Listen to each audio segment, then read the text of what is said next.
I got maced. You got maced. By the police. And what happened? You were trying to go inside the Capitol? I made it like a foot inside and they pushed me out and they maced me. What's your name? Where are you from? My name is Elizabeth. I'm from Knoxville, Tennessee. And why did you want to go in? We're storming the Capitol. It's a revolution.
Good evening, ladies and gentlemen, and welcome to another exciting episode of You Don't Jazz No Berries. Ding! And I am the host, the Impact Player, and with me, on my left, is Miss Lady K. And today's topic is a special one indeed. So, we're going to cover, do we really have the freedom of speech? And I'll leave it to my colleague to take it away. Thanks for the introduction, Impact. To start us off with today's topic, do we really have freedom of speech? Once again, we need to look at our nation's history to see where the freedom came from, and maybe we can find evidence if the freedom really does exist. I think a good place to start would be the First Amendment of the United States Constitution. What is the United States Constitution, you ask? The Constitution of the United States is the supreme law of the United States of America. The Constitution, originally comprising 7 articles, delineates the national frame of government. There's a lot of talk about these 7 articles, but I'm here to give you guys a spoiler. In episode 5, we'll be discussing these 7 articles as well as the amendments 2 through 10. But for now, let's stay the course and stick to the topic. Okay, let me give you a short story of it all. The creators of the U.S. Constitution knew that the document was greatly flawed, although it looked and sounded good at the time. So they paved the way for the amendments to be made. Now, let's take a look at what the amendment is and exactly what it does. An amendment is a formal official change made to a law, contract, constitution, or other legal documents. It is based on the verb to amend, which means to change for the better. Amendments can add, remove, or update parts of these agreements. They are often used when it's better to change the document than to write a whole new one. And now, I feel like the stage is set to talk about the First Amendment and what it means to us Americans. Before I start, I know I just gave the definition of the Constitution, but I'd like for you to keep this in mind. If we're living in a time of peace, then what's the need for laws? Why would we need to put them in writing, especially since the human mind cannot account for every individual thing? The First Amendment is actually a part of the Bill of Rights, which was formed December 15th of 1791. Now let's go deeper into the First Amendment. The First Amendment to the United States Constitution prevents the government from making laws which regulate an establishment of religion or would prohibit the free exercise of religion or abridge the freedom of speech, the freedom of press, the freedom of assembly, or the right to petition the government for redress of grievances. So, I wonder, does the government and individual states in America uphold the First Amendment? Okay, I see where this is going. And I'm happy to go next. Actually, I love this show and I love being on here. Did I mention that before, you guys? Alright, let's see if we can find evidence where the government supports the freedom of speech, and let's see if the government provided a reward or compensation for the freedom of speech. I guess the obvious place to start is the printing press and the newspaper. According to the historychannel.com and other internet sources, the very first printing press was developed by a goldsmith and inventor, Johann Gutenberg, who was a political exile from Mainz, Germany, when he began experimenting with printing in Strasbourg, France in 1440. He returned to Mainz several years later by 1450 and had a printing machine perfected and ready to use commercially. He called it the Gutenberg press. The sole purpose of the printing press is a device that allows for mass production of uniform printed matter, mainly text in the form of books, pamphlets, and newspapers. So I think it's safe to say that the newspaper originated in Europe, but mainly Germany. Since this invention was created in Europe, I guess the manuscripts took a while to come to America. So according to Poynter.org and other internet sources, on September 25th, 1690, the first colonial newspaper in America, public occurrence, both foreign and domestic, was published. This is an example of freedom of speech by the freedom of press. And we can see our very first newspaper company being created. America's first independent newspaper company was called the New England Courant. Hopefully I got the pronunciation right. It was established in 1721 by Benjamin Franklin's older brother. Let's take a look at the television set and all the news outlets that we see on TV. According to stevens.hosting.nyu.edu, the television set was first successfully demonstrated in San Francisco on September 7, 1927. The system was designed by Philo Taylor Farnsworth when he was 21 years old. 21 years after this, in 1948, CBS debuted with its regular 15-minute nightly newscast on the rudimentary CBS television network, including dubbed CBS-TV. And now we have social media where you can even advertise illegal activity on this network, like selling marijuana and the likes thereof. As we can see, how long will it take before the government and the powers that be to hijack the news and make them censor as well as keep their mouth shut on certain issues?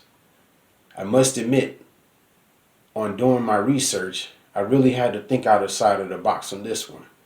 But I'm pretty sure the information will come easier in the next segment. Thanks, Impact. So what if I was to tell you that the freedom of speech isn't actually always free? Second, what if I was to tell you that there's limits to what we can freely say according to the law? I thought that freedom of speech meant you could say absolutely anything without facing any consequences from the government. Well, let's start out with the First Amendment and what it doesn't cover in the freedom of speech clause. According to uscourts.gov and other internet sources, the First Amendment does not cover the incite actions that would harm others, like a threat, to make or distribute obscene materials like gun racketeering, to burn draft cards in anti-war protests, to permit students from printing articles in school newspapers over objections of the school administration, which is huge, students to make an obscene speech at school-sponsored events, and students to advocate illegal drug use at school-sponsored events. But it doesn't stop there. When did the governments and the powers that be start to censor the media outlets? Censorship is the suppression of speech public communication, or other information on the basis that such material is considered objectionable, harmful, sensitive, or inconvenient. Inconvenient? Wow. Censorship in the United States involves the suppression of speech or public communication that raises issues of the freedom of speech, which is protected by the First Amendment in the United States Constitution. Restraints increased during the 1950s, a period of widespread anti-communist sentiment as exemplified by the hearings of the House Committee on Un-American Activities. In Miller versus California in 1973, the U.S. Supreme Court found that the First Amendment's freedom of speech does not apply to obscenity, which can therefore be censored, and not only that, but the First Amendment doesn't protect against corporate censorship. Rumor has it that big-name corporations control the world, so one can understand why censorship is greatly needed on their behalf. The censorship takes form of threats of monetary loss, employment loss, or loss of access to the marketplace. Also, you have a bigger secret to tell. They will hunt you down and give you an ultimatum that you can't refuse. Not only are they censoring what we say, but the news we receive is 9 out of 10 censored as well. According to thoughtco.com and other internet sources, key takeaways in media censorship are the suppression, alteration, or prohibition of written, spoken, or photographic information from books, newspapers, television, and radio reports, and other media sources. The suppression of information considered obscene, pornographic, politically unacceptable, or a threat to national security, to name some reasons. But are these good reasons to keep us away the pure, unadulterated truth? Let's take a look at some of the crimes being committed by just simply running off at the mouth. Alright, it's time to wrap things up here though. Like my colleague said, we're going to be looking at crimes involving the freedom of speech being taken away from the American public. I guarantee that this will blow your mind, because if you made it this far into the episode, you're probably just as shocked as we are to find out that we never truly had the freedom of speech to begin with. So, prepare yourselves. Let's go in my time machine and let me take you back to 2018 in the land of Tennessee. And let's highlight the court case Thomas versus Bright. According to ivs.gov and other internet sources, William Thomas owned several roadside signs, and Tennessee Department of Transportation, or TDOT, said at first the road signs were too lengthy and ordered him to take them down. A number of these billboards, specifically one that read "The Glory of the Season" during the holidays. This sign was made to cheer on U.S. athletes in the Olympics. But where's the harm in that? The sign they ordered him to take down included this one and the "Support Our Troops" sign. But he had other signs selling fireworks that they said was alright. Kinda ironic that he can promote unsafe acts, but he can't promote supporting a system that forgot about people protecting the American way of life, don't you think? Let's go to 2014 and the state of Connecticut, and let's highlight a court case involving politicians, no less, the so-called lawmakers. Joe Markley and Rob Sampson versus State Election Enforcement Commission, or the SEEC. Not the SEC on CBS, but the SEEC.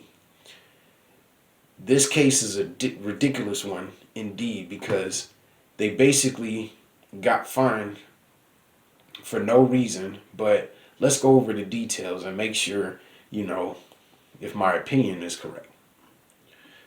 This case began in the run-up to the 2014 election, where State Senator Joe Markley and State Representative Rob Sampson were both running for re-election. The two candidates whose districts overlaps decided to send out a series of standard campaign mailers highlighting their policies in opposition to those of the sitting government, Daniel Morley. The SEEC argues that because the mailers mentioned the governor, these were also ads in opposition to the governor.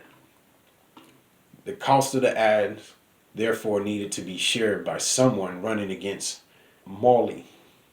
The SEEC further argued that since Markley and Sampson participated in the state's public financing program and in doing so signed a form agreeing to follow all Connecticut campaign finance laws. The candidates should have known that in their campaign literature was illegal. The SEEC ultimately ruled that by criticizing the governor's record in mailing, Markley and Sampson had made an illegal expenditure on the behalf of the governor's opponent. I can see why he's not the governor no more. Not only did they have to stop the distribution of their hard-earned work, but Sampson had to pay $5,000 and Markley had to pay $2,000 fine. Not only these two cases, but in 2014 in the state of California, we had Institution for Free Speech versus Berseria. In New Jersey, just last year, we had Mazzo and McCormick versus Way. The University of Central Florida was involved in a scandal that ultimately led to Coach Frost's exit as well. Donald De La Haye was a really good story. I encourage you to go on Facebook and or YouTube to check out a very compelling story how the NCAA and UCF stepped in and shut this man down. So I have to ask, Miss Lady K, do you have any thoughts? Well, that's pretty crazy that I haven't heard of any of these cases until now.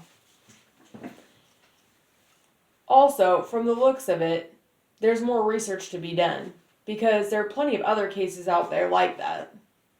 But I won't go into all of those now. I mean, what would the fun be if I didn't leave you to do a little bit of research in your own spare time? I'm just kidding. I bet you're busy. Another thing I thought about was freedom of expression because I feel like that it brings in everything the First Amendment should be about, right? In World War I, people would get put in jail just for handing out anti-war leaflets. And that is one part of history where we can see the First Amendment actually being looked at for the first time. But were those changes enough? Well, I'm not sure those changes were enough, especially looking at the world today. There was even a man that was named Sidney Street who was jailed in 1969 for burning the American flag on Harlem Street corner. He did this because he was protesting the shooting of civil rights figure James Meredith, and he was put in jail for this. Wouldn't that also be considered a form of expression? I'm not saying I'm okay with the expression, but at what point do we stop filtering people's movements? I might be angry one day and mad at someone and be like, I could just kill you right now. But that doesn't mean that I'm gonna do it or even really feel that way. Emotions can sometimes get the best of us, as we all know. But emotions are in everything that we do. And you can't just try to take someone's joy away. Sometimes joy is all a person has for them for that day. And if we keep allowing ourselves to be filtered couldn't we all only but one day not be able to say anything at all? I guess the last thing that I wanted to say is when growing up, and I'm only speaking for myself because I can't speak for anybody else, but I was always told to try to avoid conflict, to always live my life by the rules. Like in school, do what the teacher says or what they tell you to do. Don't break the laws put into place by the police because you don't want to go to jail. And one example is not to fight because the cops could get called. But if it's just a verbal fight and not physical, they can still get called. Why? Because we're disturbing other people's peace. Isn't this taking away from the freedom of speech too? Isn't it healthy to get your emotions out? I mean, if something's frustrating you, if you were just able to scream a little bit and get it out, wouldn't you feel better? But there's always someone there that's trying to tell you not to do it. So your freedom of speech should be imposed on because they don't like the fact that you're yelling. Now, if someone calls the police because of you yelling, who should really go to jail here? The person messing with the other person's freedom of speech, or the person yelling because they don't agree with something? I'll let you think about that. And if you'd like, leave us a comment below. Also, I'm going to pass this back to my man here, Impact, and see what else he has for us today. In closing, I'd like to tell you two tales. Hopefully this doesn't take too long, but here we go. So back in, what year was it? Back in 2013, I remember going to jail, okay? Oh, I get it. But hey, you know, it seems like, especially if you're black or if you just fit the criteria of being 25 years or younger, you know, you're extremely targeted by law officers in order to put you in prison, you know. So at this time, I definitely was, 25 at this time. So if you like to hear, here you go. So back in 2013, I went to jail. And this is the reason why I went to jail. So I must admit, I went to the convenience store and I bought like a 6-pack. And, you know, I was drinking one of them on the way back home. But that's not why I got pulled over to go to jail. So one of the homies hit me up, and I'll try not to drop any names, but, you know, one of the homies hit me up talking about, hey, you know, I got some bitches in the car. Excuse my language, but he was like, I got some bitches in the car. I got some bitches in the car. Hey, come with me, come with me. So I'm like, you know, cool, get at me, whatever, you know. And darn it if he didn't have these females in the trunk, you know what I'm saying? They, you know, I must admit at the time, they looked really good, you know. And, you know, it's been a while for me, you know. So, yeah, of course, I went over there, you know, thinking that maybe, you know, I could find love or whatever the case may be. And also, I didn't want to walk home, you know. So I get in the car, and of course, you know, they wanted me to be the DJ. So not only am I playing music via the cell phone, but, you know, I grabbed me one of them things, man, and I just start filling up on her, you know. Hey, you know, I'm not trying to be disrespectful. I'm just saying, you know, hey, I thought it was good. I thought I had the green light. And, you know, I was just filling up on her and stuff like that, you know. And, but I didn't notice where we were actually going. That's the whole thing. So, basically, after filling up on this girl and stuff like that, I noticed, like, okay, where are we going? You know what I'm saying? I'm like, oh, snap. And then not only that, but the driver was driving something awful, you know. I was like, man, dog, you gonna get us killed, you know. And sure enough, man, we hit this roundabout, you know what I'm saying? And Buddy drifted out of the roundabout. And when he was drifting, he crashed into the yield sign and tore it up. Okay? Stay with me now, because here's the conclusion to the story. So he pulls the car over. The car is not in park, and then he hit a light pole on top of everything. So not only did the initial crash tore up the yield sign, but he almost crashed and burned the whole street pole, And now the car is just stuck on the street pole, about to tear it up. Okay, everybody leaves the car. They run. The impact player. I'm thinking to myself, oh snap! These people don't deserve this. This car could blow up. Worst case scenario. I need to turn it off. So I hops into the front seat and turn it off. By the time I turned it off, some old ugly fat lady, excuse my language, was like, don't leave. And I'm like, well, fine. I didn't do anything anyways, so it is what it is, right? The cops showed up. And then, I'm black. Not only am I black, but this is how I was raised. If I ain't do nothing, I ain't do nothing. But I'm not going to snitch on the next man. So I didn't. The cops was like, give me a name. Give me a name. And I'm like, bro, no. And basically, they took me to jail saying that since I assumed ownership of the car by turning it off, therefore making me the driver, and they even blamed it on me that I tore up the yield sign and parked the car over there. I even told them I was drinking and stuff like that, and they used that against me as well. Man, I can't believe that. And then the next story that I wanted to go over you guys is, okay, so this happened, last year in 2020. 2020 is such an awful year, and this is one of the reasons why. Okay, so I have a dog, they called the cops on the dog as well, but, we'll get into that a little bit later within the season. But, so as a result of them calling the cops on my dog, I just took it upon myself to not say anything, but videotape everything that went on in my yard, right? Okay, so I'm over here videotaping, and I even got footage of this, so I might even put this in this episode. But so I'm videotaping Buddy.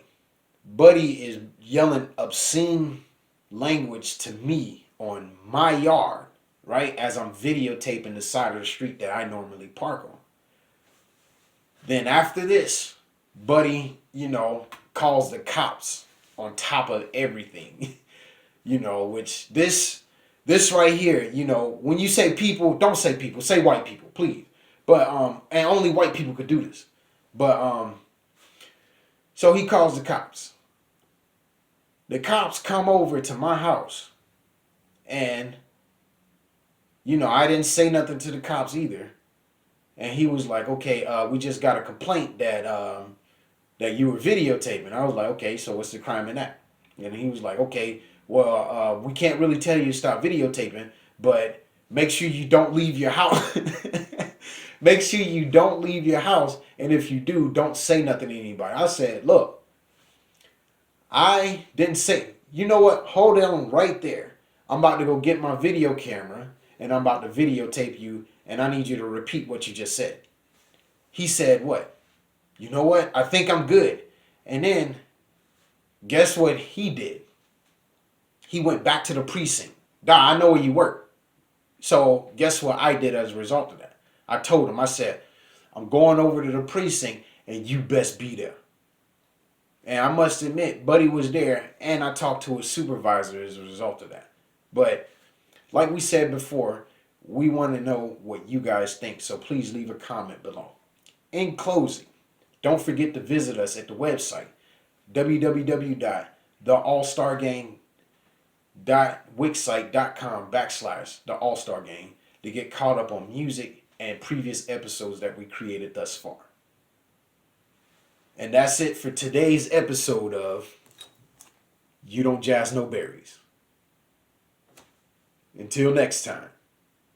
What I want to make sure is not lost in this, as we're seeing these remarkable pictures with this law enforcement presence directly behind you, is the why. Why people have been out on the streets protesting. Why this violence is taking place. There is some action behind you. Hang on. Yep.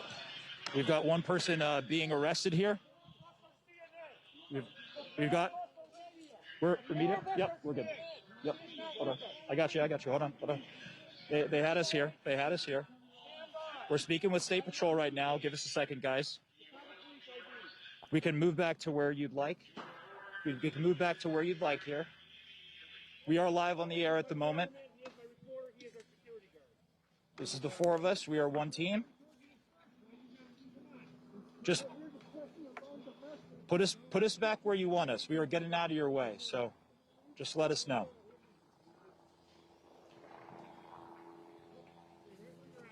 Wherever you'd want us, we will go. We are just getting out of your way when you're advancing through the intersection. So just let us know, and we got you.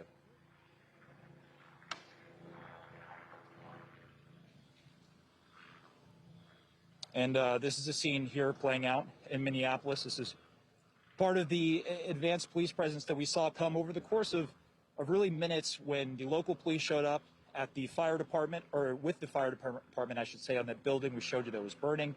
This is among the State Patrol unit that was advancing up the street, saying and scattering the protesters at that point for people to clear the area. And so we walked away. I'm sorry? You're under arrest. Okay.